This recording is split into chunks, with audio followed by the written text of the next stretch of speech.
Assalamualaikum warahmatullahi wabarakatuh. Bagaimana kabarnya teman-teman? Insya Allah hari ini kita akan belajar mengenai sumber daya alam tanaman dan upaya pelestariannya. Tujuannya agar kita mengetahui bagaimana cara melestarikan tanaman. Allah Subhanahu wa Ta'ala telah menganugerahkan alam ini untuk diolah dan digunakan oleh manusia. Segala sesuatu yang ada di alam yang digunakan oleh manusia disebut dengan sumber daya alam. Pengambilan sumber daya alam tanpa memperhatikan kelestarian lingkungan akan berdampak buruk bagi alam dan makhluk hidup. Coba teman-teman buka buku tema 3 halaman 1 mengenai tanaman padi. Padi adalah tanaman yang penting di Indonesia karena padi dapat menghasilkan beras yang nantinya akan dimasak kemudian dikonsumsi bagi warga Indonesia dan dijadikan makanan pokok. Daerah utama penghasil padi adalah Jawa Barat, Jawa Timur, Jawa Tengah, Sulawesi Selatan, dan Sumatera Utara. Sedangkan daerah Karawang dikenal sebagai lumbung padi nasional. 3 tahapan pertumbuhan tanaman padi. Pertama-tama, benih atau biji padi dimasukkan ke dalam karung goni dan direndam 1 malam di dalam air mengalir supaya perkecambahan benih terjadi secara bersamaan. Selanjutnya, benih-benih ini ditanam di lahan sementara. Bibit yang telah siap akan dipindah tanamkan ke sawah. Biji atau benih tadi akan tumbuh berkecambah hingga muncul ke permukaan.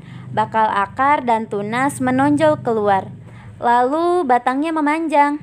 Petani juga memberikan pestisida dan pupuk. Selanjutnya, tanaman berbunga hingga gabahnya matang, berkembang penuh, keras, dan berwarna kuning. Gabah adalah bulir padi yang terbungkus dalam sekam atau kulit padi. Gabah ini nantinya yang akan dijadikan benih lagi.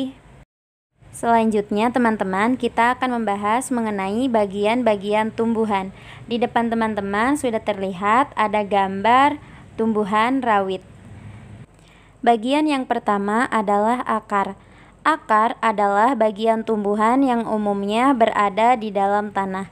Fungsinya untuk mengokohkan tumbuhan, menyerap air, mineral, serta berfungsi sebagai penyimpan cadangan makanan untuk tumbuhan tertentu seperti umbi-umbian. Bagian tumbuhan yang selanjutnya adalah batang. Batang berfungsi untuk tempat tumbuhnya daun, bunga, dan buah. Selain itu, fungsi dari batang untuk mengedarkan mineral dan air yang diserap oleh akar serta zat makanan hasil fotosintesis ke seluruh bagian tubuh tumbuhan. Yang ketiga adalah daun. Daun berfungsi sebagai tempat berlangsungnya proses fotosintesis. Daun juga mengandung zat warna hijau daun yang disebut dengan klorofil. Daun terdiri dari tangkai dan helai daun. Bagian yang selanjutnya yaitu bunga. Bunga merupakan bagian tumbuhan yang berfungsi sebagai alat perkembangbiakan tumbuhan biji. Yang terakhir yaitu buah. Buah merupakan bagian tumbuhan yang berfungsi melindungi biji serta cadangan makanan buat biji berkecambah. Itulah bagian-bagian tumbuhan yang Allah Subhanahu wa Ta'ala ciptakan untuk kebutuhan kita di bumi ini. Teman-teman, seperti yang sudah disampaikan sebelumnya, bahwasannya segala sesuatu yang ada di alam yang digunakan untuk keperluan manusia disebut sumber daya alam. Berarti semua tumbuhan yang Allah Subhanahu wa Ta'ala ciptakan juga termasuk sumber daya alam, termasuk tumbuh-tumbuhan yang ada di daerah perhutanan. Pohon-pohon di hutan termasuk sumber daya alam yang dapat diperbarui. Tetapi untuk menumbuhkan sebuah pohon di hutan sampai tinggi dan berbatang tebal perlu waktu hingga 25 sampai 50 tahun. Pohon-pohon di hutan sangat penting untuk proses peresapan air. Penebangan pohon di hutan dengan tidak bertanggung jawab mengakibatkan banjir, longsor, dan erosi, serta merusak kehidupan binatang.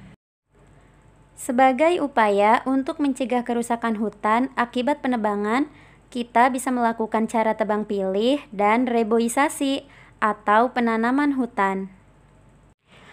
Teman-teman, tadi Ustazah sudah menyampaikan mengenai cara menanam padi, bagian-bagian tumbuhan, dan cara melestarikan sumber daya alam.